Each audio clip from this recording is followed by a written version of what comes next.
So, let me see. Are we live? I see myself on the screen. We are live. Okay, good evening, guys. 8 o'clock Tuesday evening. Out of the top of my head, it's the 30th of July. Welcome, everybody. My name is Erik. I'm not Irish, I'm not English, I'm not American. I'm actually a Dutch person from Holland. And so I'm going to do my presentation in English for you tonight. I hope you bear with me. I hope the accent is palatable somehow. We have some very, very nice information for you. And it's going to be about self-love. How can you actually boost that? And what is it, quite frankly, that, that keeps you down? Okay, so let's see who we have on tonight. We are on Facebook, we're on LinkedIn, we are on YouTube, and of course, welcome to everybody here on Zoom tonight. I see that we have Anita. Welcome back. I think you were there last week. That is fantastic to see you again. Let's see. We have Dee. Just scrolling with my mouse here. Dee, welcome. Good to see you. Jacob, fantastic to have you. Kyle, I didn't think you would make it tonight, as you said, but it's great to have you here again. Lubna, welcome. Nicolene, it's great to see you again. Nuha, welcome to you. Renit, I think we met before last week. And Yetunde, okay, fantastic. You're also here again. That's great. There's some more people coming and joining. So we're still not completely there yet, not really complete. So, like I said, my name is Erik. I like to do a very, very informal type of presentation. Obviously, it's a Zoom webinar. The chat is open. You could actually ask anything in the chat if you want to. I'm going to ask you a lot of questions. So I'll actually ask a lot of participation because we're going to do some drills, some exercise on the mind, and some basically recall some memories about life experiences.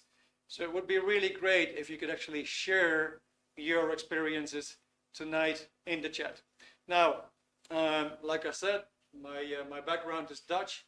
I've been out of my country for I think about 25 years. I lived in Latin America and the Caribbean for almost half that time. I've been in Belgium for a good number of years, Scandinavia, in Ireland only since 2 years. I have a background in engineering and economics. But my biggest passion, I really discovered, had nothing to do with economics, had nothing to do with electronics or anything technical.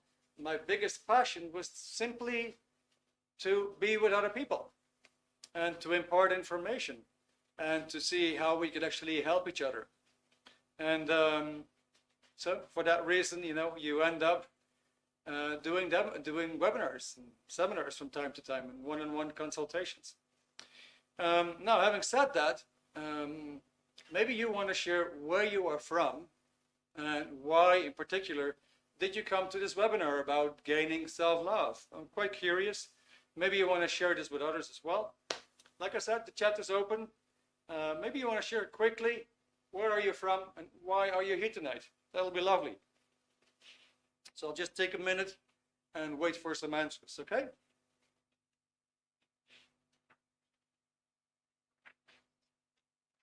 All right, Jacob, thank you so much. The self, you touched upon something very, very interesting. The self prevents true love. And actually, we're going to cover that tonight. Why that is, why that keeps happening. All right, let's see. What else do we have here? Nicolene, hello again. Okay, Chris Arndt, hello from New York. Great to have you. What's the time, Chris? Are we like 6 hours ahead of you? It's about 8 o'clock here. I guess it's about 2 o'clock for you. Anyway, great. Maybe you're right after your lunch. Maybe you're still at work. I really appreciate that you're here. It's great. Dee, all right, you're from England. Okay. If you love yourself, you can do so much more in life. Exactly. Right, true. Okay, Lubna from Morocco. Yeah, I thought so. It sounded like a Moroccan name to me. Okay, good. I want to discover how the self-love is. Good. I hope you're going to get some answers tonight. Anita, yes, you introduced yourself last week. Really great. Thank you for doing that again. You're from the UK. You're here to learn why you don't take care of yourself. Okay. Likewise, I hope you're going to get some answers. Rinit from India, here to learn how to gain self-confidence or confidence. Great. All right. Chris, 3 p.m., summer of school teacher. All right, Chris, I guess that's wonderful, right? Now, I don't know about you, how it is in New York. Back in my country, in Holland, small country, I know that the school teachers, they're off like 10 to 12 weeks in primary and secondary school. So maybe you have that luxury as well. Okay, Jacob, all right, there's no such thing as self-love. Okay, Jacob, I got you. Well, let's find out. Okay, let's find out. Well, guys, thank you so much for the answers. That is really great. What I'm going to be using tonight, I'm using different books throughout every webinar. Tonight, what I'm going to be using is some excerpts of this book. It's called Self-Analysis. And it's a book by L. Ron Hubbard. He's also the author of Dianetics, which is an international bestseller on the mind. And he's also the founder of Scientology. So let me give you just a brief introduction of the book. I just highlighted a few things. So it says self-analysis cannot revive the dead. I guess it's quite logical. But self-analysis will conduct you on the most interesting adventure in your life.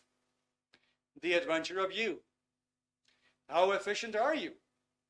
What are your potentials? How much can you improve? Well, basically your intentions toward yourself and your fellow man are good. Basically, if sometimes clouded over with a not-so-pale cast of bad experience, your potentialities are a great deal better than anyone ever permitted you to believe. That's an interesting statement, isn't it? So what are we going to do with this tonight is we're going to do some drills on the mind. Very, very interesting stuff. So the first thing that we're going to cover from the first chapter is are you a friend of yours? So it says here on page 13, probably the most neglected friend you have is you. And yet every man, before he can be a true friend to the world, must first become a friend to himself. Yeah? So how do we do that? Well, all problems are basically simple. All problems are basically simple. Once you know the fundamental answer. And this is no exception in life. Good. So just a little introduction from the book. Let's have some fun. Let's have a look what's going on here. Self is always the past, true love is now. Thank you. Great, Jacob. So let's have some fun. Let's start with a funny exercise. Okay? We're actually going to have a look at our minds. Now, what I would like you to do is just remember primary school. Remember primary school and see if you actually get a picture of primary school. Now, maybe you can imagine the playground, the courtyard. And maybe you can imagine the school building. Maybe you can even see the fencing or the hedge or the trees around that playground or courtyard. Maybe you can see where was the entrance or the exit. You might see, for example, the colors of the building. Maybe the colors of the street or the tiles or the grass or sand, whatever was there in that playground. So here's my first question. Yeah, we're just doing a little memory exercise here by remembering primary school. So here's the first question. Who of you actually got a picture? Some kind of a picture. Like a glimpse. Doesn't have to be, super clear. It doesn't have to be super detailed, but who of you actually got a picture of primary school? You can just simply put a yes or a no.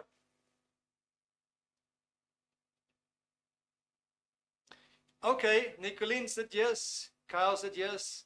All right. D, yes. Thank you very much. Anita, yes. Lupna, yes. Good. So, what are we looking at? So, let's do a little sketch here of the mind.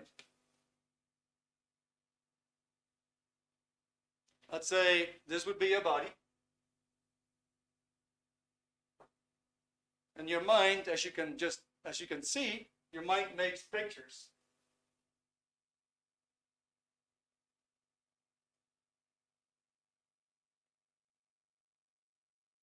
So let's see, these are pictures. We call these pictures mental images.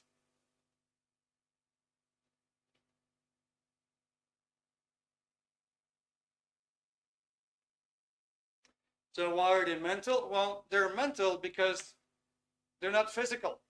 You have pictures there, but you cannot really touch them. You cannot do, hey, knock, knock, here's the fence. You cannot touch these pictures. However, you can experience these pictures. You can see dimensions.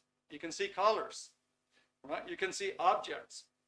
All that stuff is actually registered in those pictures. Good. Now let's have let's do another exercise. Now, what I would like you to do is imagine that you are in your favorite chair again, in the living room, in another house. It could be the house where you grew up. It could be a recent house. Not the house where you're right now, but one of the previous houses. So let's imagine you just pick any house. You pick any chair. Let's imagine that you're in your favorite chair in the living room in one of the houses where you lived before. Okay? So here's what we're going to do. Let's have a look around and see what kind of objects we find around ourselves in that room. And let's point them out. So what I would like you to do, I cannot see you because I only see a camera, but you can see me. But what I would like you to do is, as an exercise, I'm inviting you to point towards the TV. So from where you're sitting, where would the TV be? Just point it out. Go ahead. Have some fun. So, all right. Well, the TV would be over there. Just estimate for yourself how far away would that be. Was it like 2 meters, 3 meters, 1 meter, a bit further? Let's see if we can actually get a picture of that TV. Can you see the frame? Or can you see the size? Can you see where it's hanging or what it is sitting on? Maybe it's sitting on a dresser or something. Standing on a table, what have you. Okay, good. So if you have that, now let's find a window. Any window in the room. Maybe there's more. Just choose one. So from where you're sitting, point to any window that you see in that room. For example, if I imagine again that I'm in the living room where I grew up, I would say, well, I have a big window over there and I got a smaller window over there. Now, as an exercise, maybe you can see if that was an open window, or if the window had blinds, or if the window had curtains. You might see the color of the blinds or the color of the curtains, and even the texture. Was that a real curtain? What kind of fabric was it? Okay, and you're going to get details. Let's do another one. From where you're sitting, find a table and point to the table. Now let's have a look at the shape of the table. Good? All right, guys, so I'm curious about your feedback. I'm curious about your feedback. I don't know who I see in the camera. Unfortunately, I can't hear you, but I see you making the gestures. That's fantastic. Thank you so much. So give me some feedback. Did you actually see these objects appearing in the room? Yeah. Nicole, you see things. Okay, that is great. Jacob. Okay, yeah, that was your last comment. All right. D, yes. Okay, fantastic. Anybody else? Did you actually see those objects appearing, even if it was for a split second? Lubna, okay, I'm not sure why I remember me as a child in my grandma's house. Okay, but I could see the objects. Fantastic. Very good. Yeah, you actually got pictures. All right, so now, this is your mind. This is your mind. Your mind does this all the time. Your mind makes these pictures all the time. And what is so special about these pictures is that these pictures happen to be three-dimensional. They are recorded in 3D. Now, that would be your mind. So imagine a Hollywood type film on a footage, this long tape with all these pictures recorded in time. Your mind is a bit similar. However, your mind is not two-dimensional. Your mind is three-dimensional. All right, cool. Now, maybe you want to hear a fun fact. All these pictures are not in your brain. They are not in your brain. And now maybe you're going to be in disbelief. Say, Erik, what nonsense are you trying to sell us? How can you say that these pictures are not in the brain? Everybody knows that these pictures are in the brain. How can you try to convince us that they're not? Well, the brain theory, but it didn't really have the science to back up that statement. So it was just originated, it came as an idea, and a lot of people said, well, that seems to make a lot of sense. But there was never any scientific proof. So what would make me tell you that these pictures are not in the brain? Well, you did not say the TV is over there and the table is a little bit more behind and the door is in the back of my head, just like the kitchen, it's in the back of my head, and the window is just inside of my temple. You didn't do that. You pointed about you. You said, well, I can clearly see a TV over there. I can clearly see a table over there. I see a door behind me. I know it's about 4 meters behind my chair. So you would ask yourself, what is actually going on here? All right.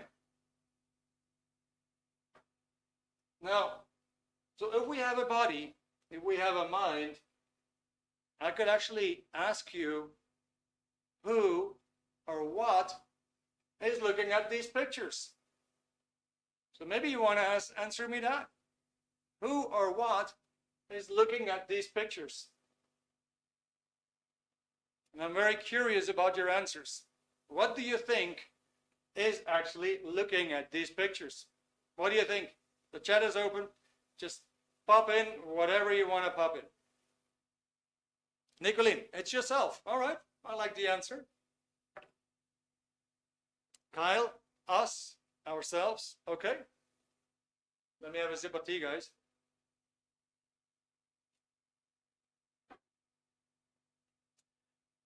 Okay, guys. So what do you think? What do you think? Anita. Oh, Clara. Hey, Clara. It's good to see you. D, Jacob, Jag, welcome back. What do you guys think? So who is looking at these pictures? Anybody else with an idea? Anita, okay, part of your brain. D, brain. Okay, good. So what we like to do is actually find out for ourselves. We could actually listen to all these learned, quote unquote, experts. But wouldn't it be great if you could actually find your own answers?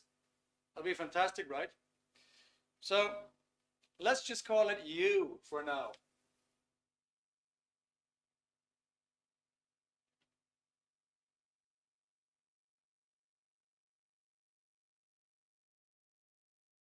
So here is something very, very interesting. You seem to know that a body is something that you have. You would say, my arm hurts. You would not say, I hurt. You would say, my hand, my arm hurts. You would say, I have two hands. You would say, I have a crooked nose. But you would say, I have. You instinctively know that a body is something that you have. You also instinctively know that the memories is something that you have. I don't have any memory about that. I cannot remember. The pictures don't seem to come to me. It kind of like indicates that you know your mind is something that you have, your body is something that you have. Okay, so we're not going to go into that. We could say that you are a life force.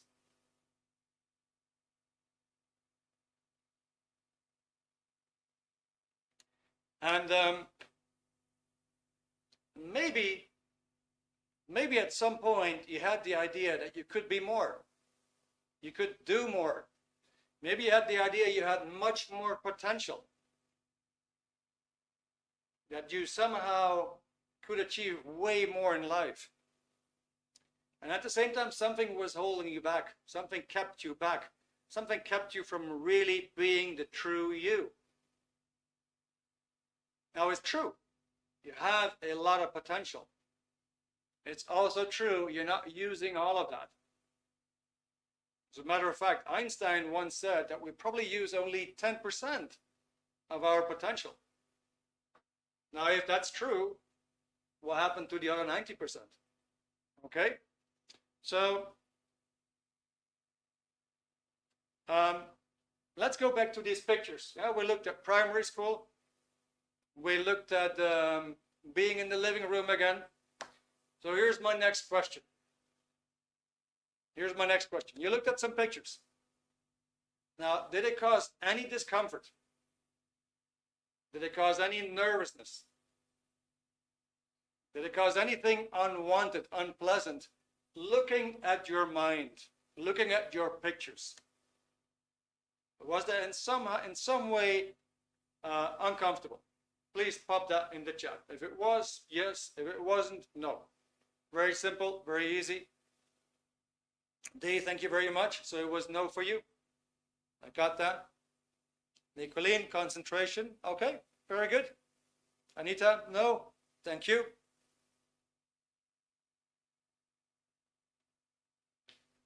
All right, good. So now we're going to go to another question. Like I said, I have a lot of questions for you guys. So here's the next one. Did you ever go to a job interview? Did you ever have to do, for example, a presentation in front of class or in front of, whatever other activity, maybe work? Did you ever go to a job interview, maybe an exam, or you had to do a presentation? Did that cause any nervousness or discomfort? Have you experienced that? Did that cause any nervousness or discomfort? Please, your answers again in the chat. Because we want to take that to our next chapter.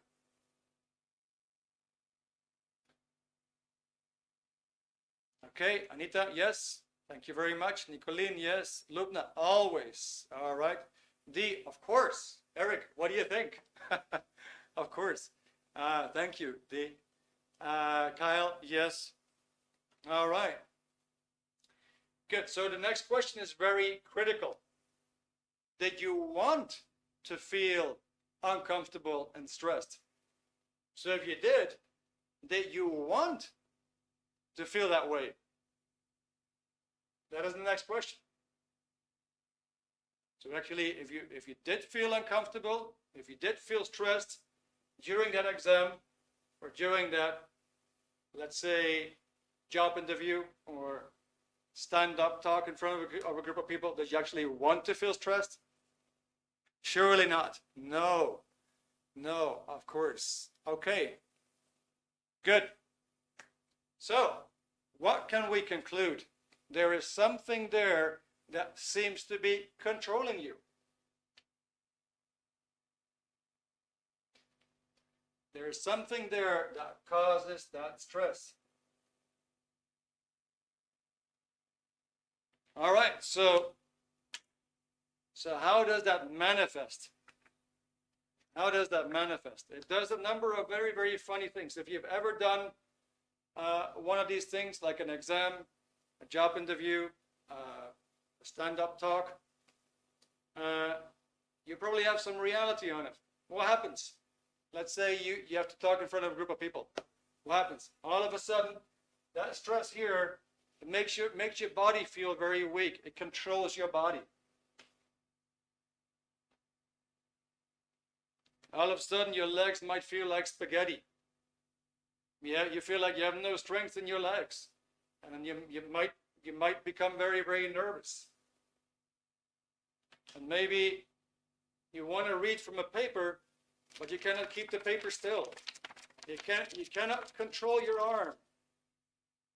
In other words, that force completely takes over your body. Now, as you see, it also takes over your mind. Something very funny. Let's say you practiced and you knew exactly what you were going to discuss. And maybe you had a paper here with bullet points. It's okay. I'm going to talk about subject A, and I'm going to say such and such and such. I'm going to talk about subject B, and I'm going to say such and such and such, and so on. And the moment was there that you were actually going to talk, and what happened? All of a sudden, your memory went blank. Like it was like a complete shut off from your memory. Okay, well, that's kind of weird, isn't it? It's certainly not something we want. It does a lot more. It controls your mind. It will control your emotions. It will even control your purposes. When the moment is there, and you actually wanted to do that thing before, you might now draw back and say, well, you know, I can't do it. I absolutely can't do this. I will fail. And your emotions will drop. All right? There's a lot that you can know about it. As a matter of fact, this book comes in quite handy. I actually want to give you an offer at the end of the webinar. But the book comes in quite handy to actually do something about that. Good. Now, we would like to know where does that come from? And we find out that we have a part of the mind that seems to be very rational, very analytical. And there's a part of the mind that seems to be very irrational. It just throws things at you.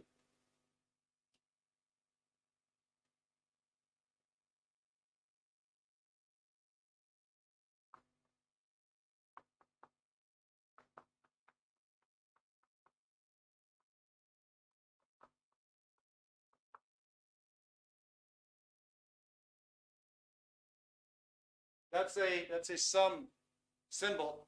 So here you have the sum of all your bad experiences. So, how does that work? How do these bad experiences from the past affect you? All right, now I'm going to give you a very, very simple, down-to-earth example. Let's say you ever experienced the door shutting on your fingers. You might have experienced that as a kid. here's the question. Do you now become a little bit cautious when your hand reaches that area where the door fits into the doorpost, especially when the door is open? Do you tend to stay away from that and be cautious?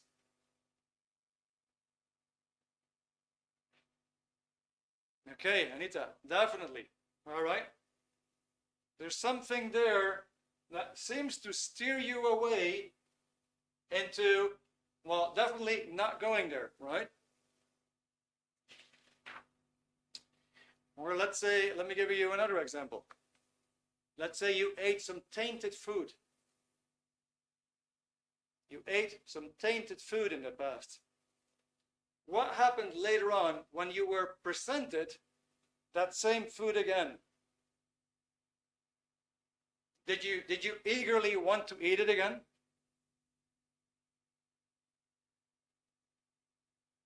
What will be your answer? You had eaten some tainted food. Maybe you got pretty sick from eating that tainted food. Now later on, that same kind of food was presented to you again. Did you eagerly go for it and say, okay, yeah, let me have that? Yuck. Okay, Clara. Yeah. Right? So we're like, nah, that's a no-go for me. Yeah. I'm not going to eat that again. Anita, nope. Okay. So once again, there's something there. There's some bad experience, right? There's something there. It kind of like nicely steers you away from not having that same experience again. Okay? Okay, now let's do a little bit heavier one. I don't want you to dig in your past, yeah? It's not the purpose tonight to make you sad or cause any upsets or emotions. Maybe you can just have a look at how certain things affected you in the past, yeah? Have you seen that, for example, when you lost someone or something that was very, very dear to you? Let's say your favorite pet, or a person that you were really attached to. What happens if you think back of that loss? Do the emotions swell up again? I don't really want you to look. I'm just curious about your answer. Yeah? Do the emotions come back? Do the emotions consume you again? Even to some extent. Does that happen?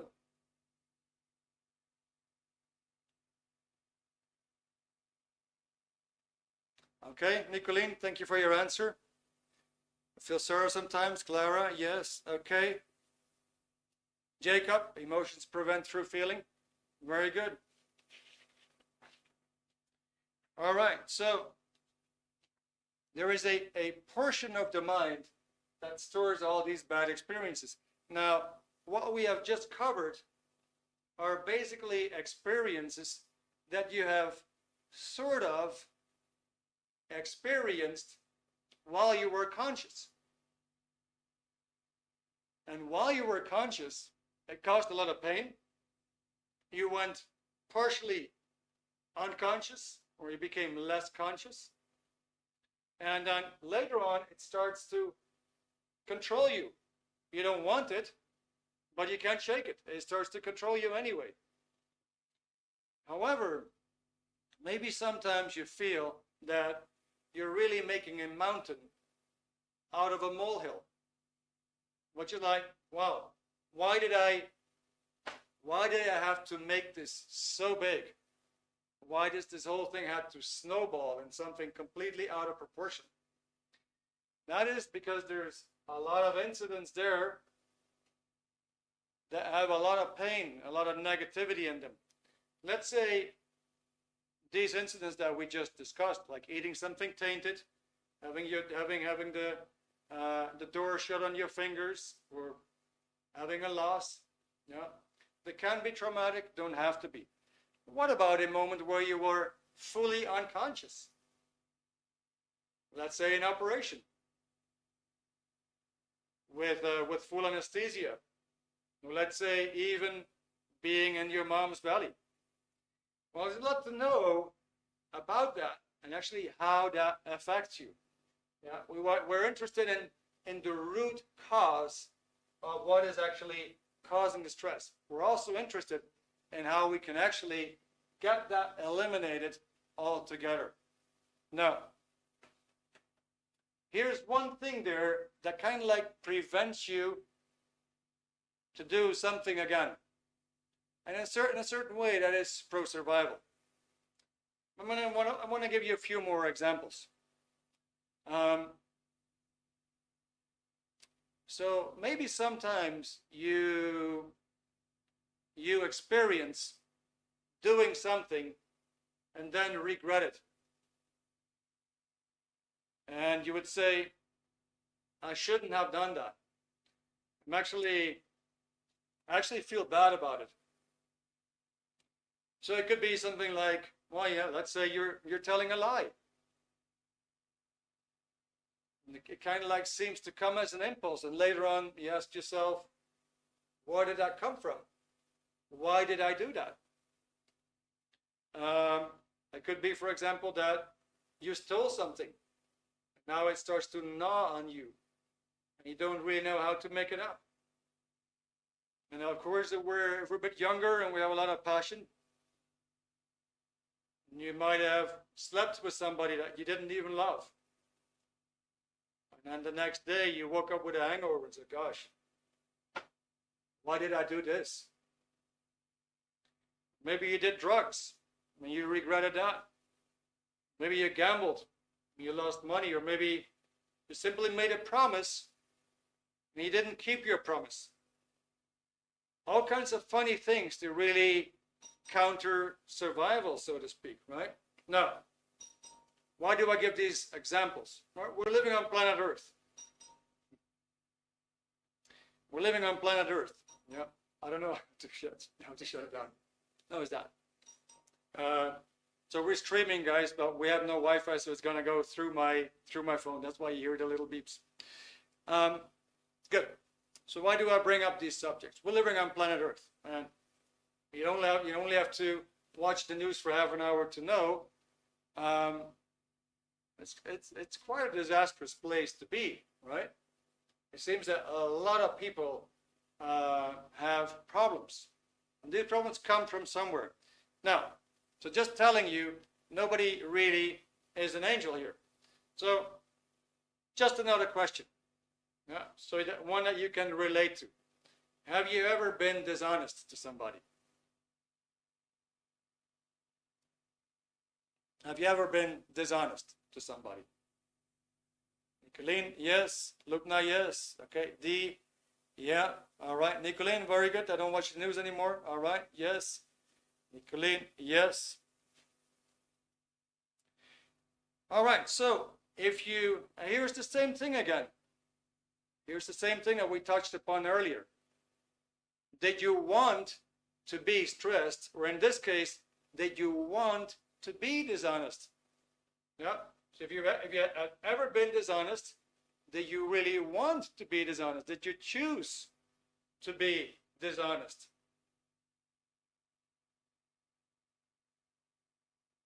No. Okay. All right. So what's happening here? This force here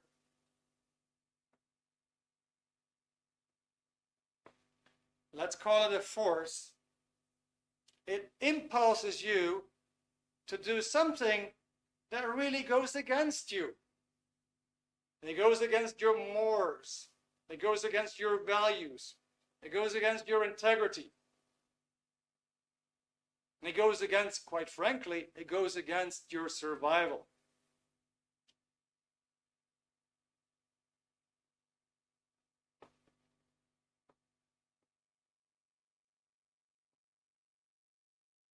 So that force there is actually counter-survival.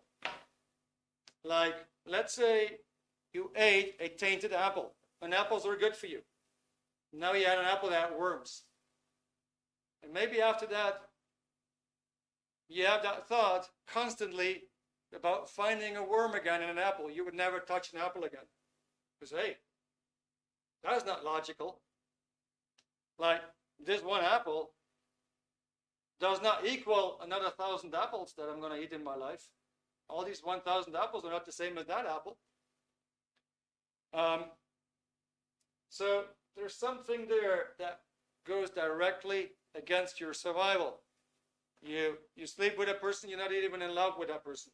You take some money or a possession from somebody, and the next day you go like, why the hell did I do that? Well, you lied to a person, and now you lie again to cover it up. And now you wonder, how do I get out of this mess? Then you can ask yourself, well, what got you into that mess in the first place? Well, there was something there that impulsed you to not be you, to be something else than you. Because later on you said, why did I do that? That wasn't me. It was something that took over. Okay? Okay, so I have another question for you. Have you ever experienced something? Have you ever experienced doing something and then you regretted it because you shouldn't have done it? Just reading from the paper here. Have you ever experienced doing something and then you regretted it because you shouldn't have done it?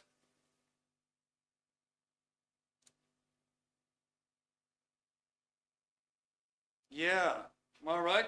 So, thank you guys. That's a nice answer. Yeah, you did something and you felt that impulse. You just went for it, and it even seemed natural sometimes. It was like a big deceiver, right? Later on, when you look back, you say, "Hey, that was just very bad. It was really counter survival. There was this force there that impulsed your body to do something, that impulsed with your thoughts to do something strange, something counter survival." All right, now let's go and take it to the other side. Have you ever experienced that you really wanted something? You really wanted to do something, and then you didn't have the courage, or you had a lot of self-doubt or fear to really go for what you really wanted. So I really want to have this job. This job would be perfect for me.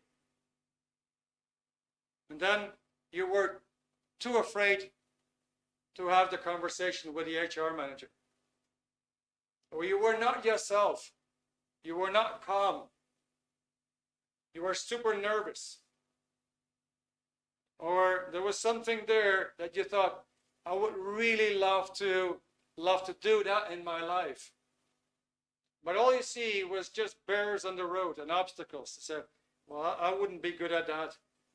I'm simply not good at that. Have you ever experienced that you really wanted to be something or do something or have something, and then that you would stop yourself because you had self-doubts and fears? Did you ever run into this?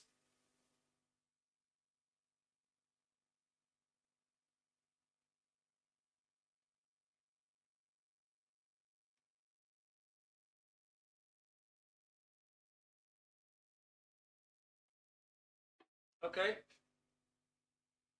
I got an answer, D. Yeah, that's why I'm here. Lubna, yes, thank you very much, D. Lubna, thank you. Anita, so many times. Clara, very. Okay. Unfortunately, yes. Good. So, what can we conclude? What can we conclude? This thing here, the bad experiences, as you can find out for yourself, it keeps you from doing the things that you really want to do. Whenever you have a big plan, a brilliant idea, a bright moment, you say, you know what, I'm going to do this, There's something there that will cause self-doubt, insecurity, see a lot of bears on the road, see a lot of difficulties, and it would stop you in your tracks from being who you want to be, from doing what you want to do. Now, at the same time, that here will actually encourage you to do things that go against you, which are counter survival. All right, you know what? Let's do some drugs. Let's get drunk tonight. Let's get laid. Let's just not do anything. Instead of being ambitious, let's watch TV. And then you ask yourself, what is actually stopping me? And every time when you're in such a moment that you do something that was actually against your own integrity, you will experience a failure. You will experience regret. And you actually don't like yourself when that happens. Sometimes you feel you can't stand yourself. And likewise, you might go for a tremendous opportunity and then completely miss it because of your own doubts. And make a mess out of the whole thing. Mess it up, not go, skip it altogether, and you won't like yourself. You would actually go like, why am I doing this to me? There you have the single factor that actually affects your self-love. Now, this little animal here has got a name. This part we're going to call the analytical mind.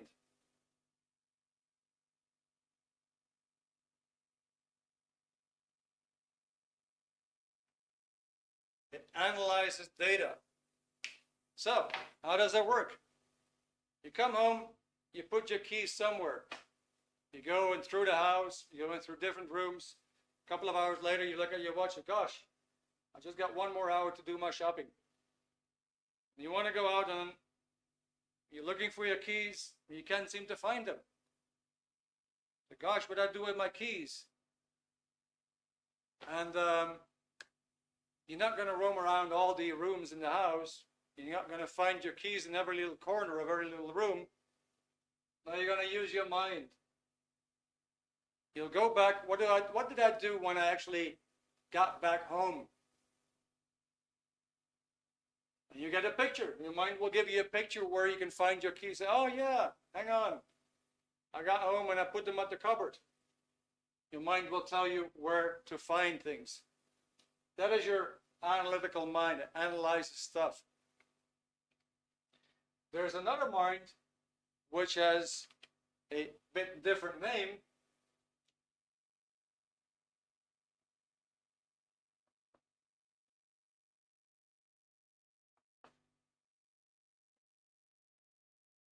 And it's called a reactive mind. Okay, so we have a little bit of time. Let me give you an idea how that works. It's very, very simple.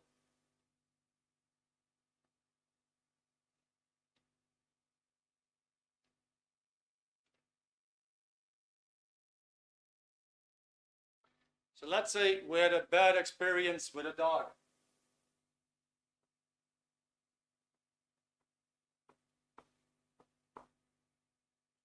And when that dog bit you,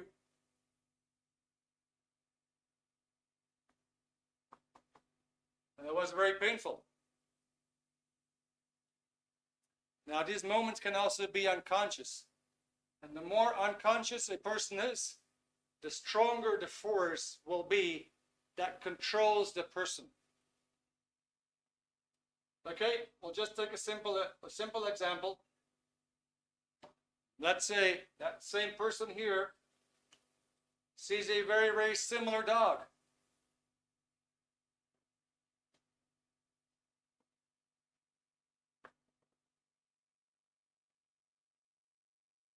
So years later, Here's a dog that is very similar to the dog in that incident. What do you think will happen?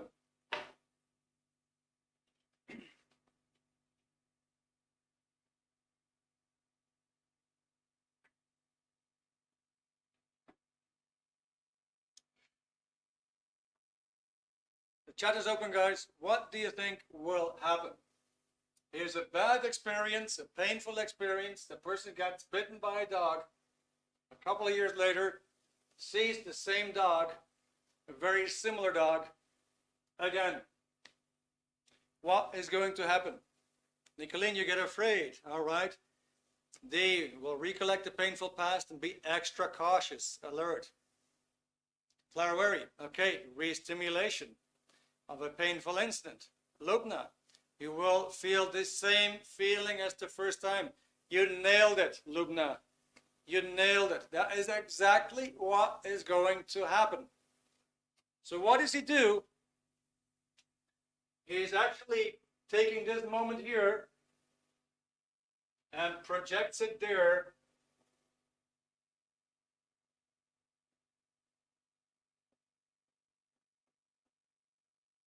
So now, through an earlier experience, the person is going to look at the new experience. But that earlier experience has pain.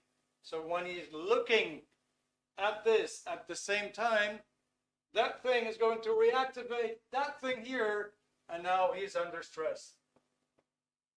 So Lubna, you got the right answer. He's going to experience the same emotion, the same feeling as the first time. All right, good. Now, if life was that simple, then we could actually solve our problems quite easily. And the truth is that is that simple. It is that simple. However, you have some more things to handle there, because there's quite some force there that will keep you down and makes you only use that 10% of your capabilities, your potentials. The 90% of the potentials that you're not using is hidden in there, and it's holding you down, and it doesn't make you love yourself. All right, now just imagine that you have to continue for the rest of your life only using 10% or less, and not be happy with yourself, and continue not reaching your goals because you constantly feel distressed whenever you try to do something good for you. Well, that is a bit of a grim future, isn't it? So what I would like to present to you is I would like to go back to self-analysis. It's an amazing book.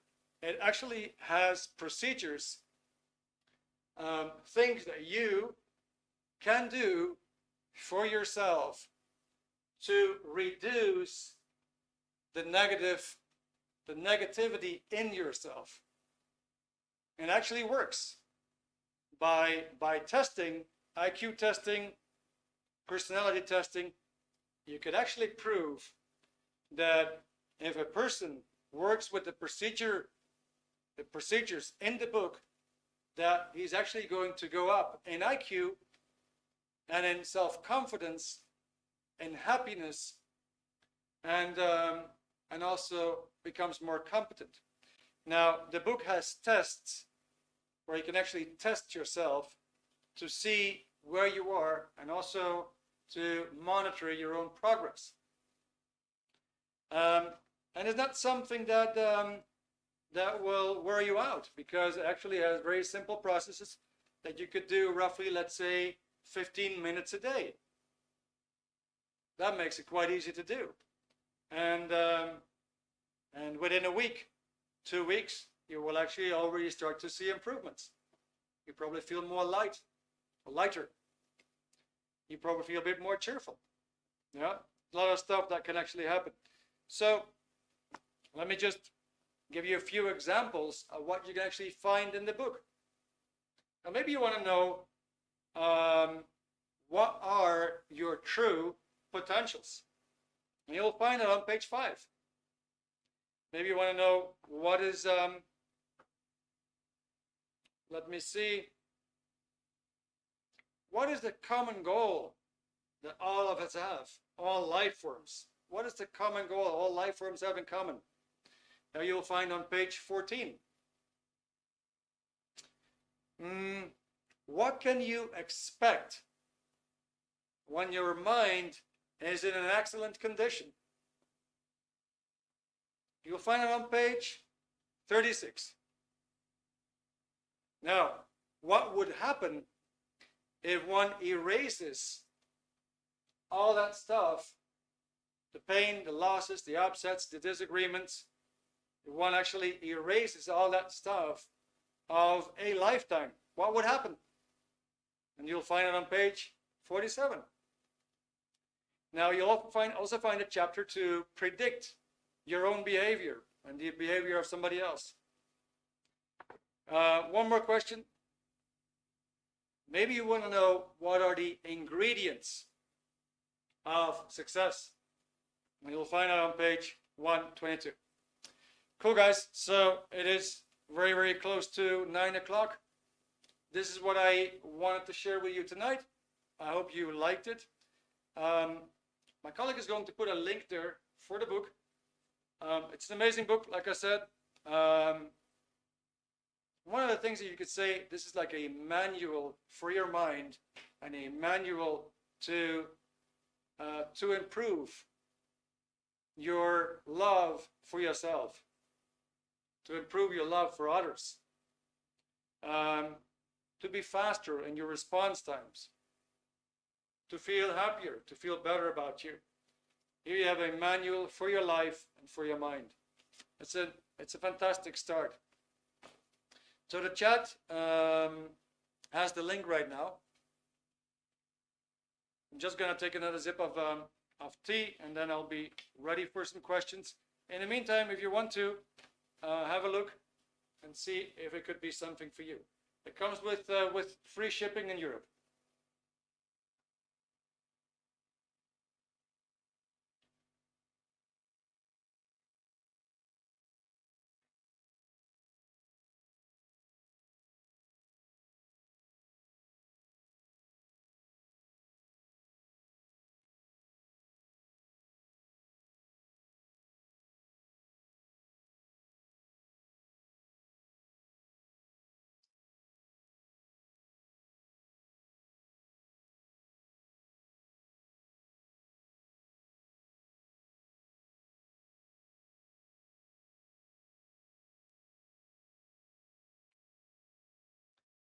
All right, let me ask you a bold question, if that's okay with you.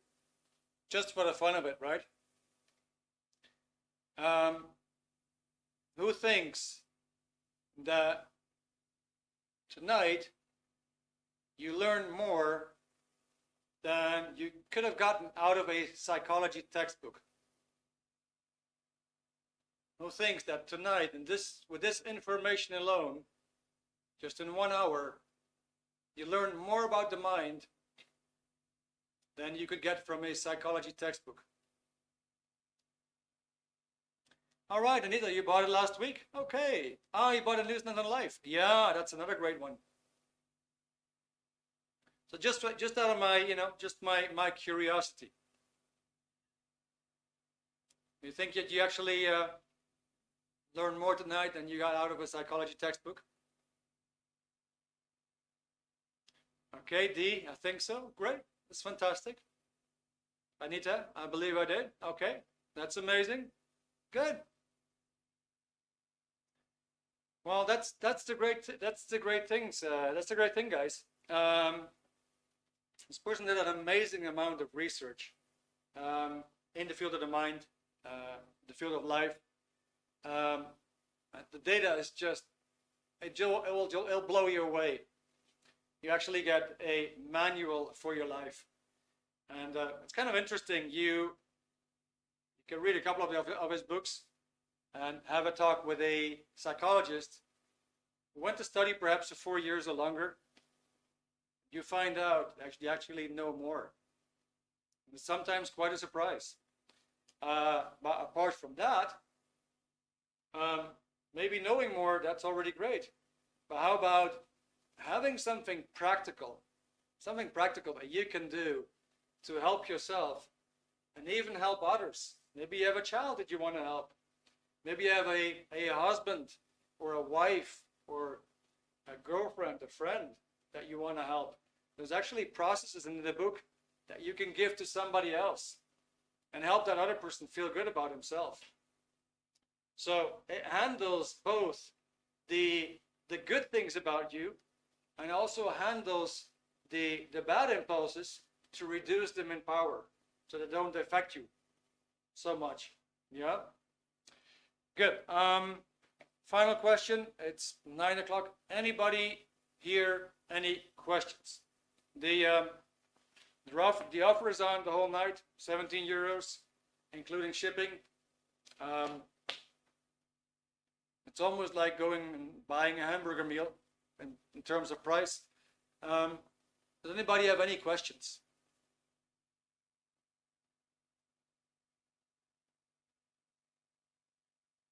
Feel free to pop any question if you like.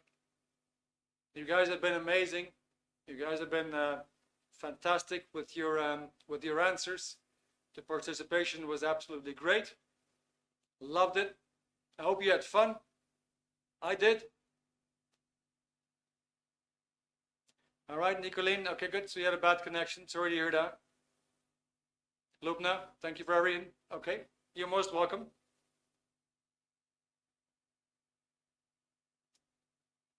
Thanks, Clara. Thank you for being there. It's great to have you again. I hope everything is going great for you in life in Belgium.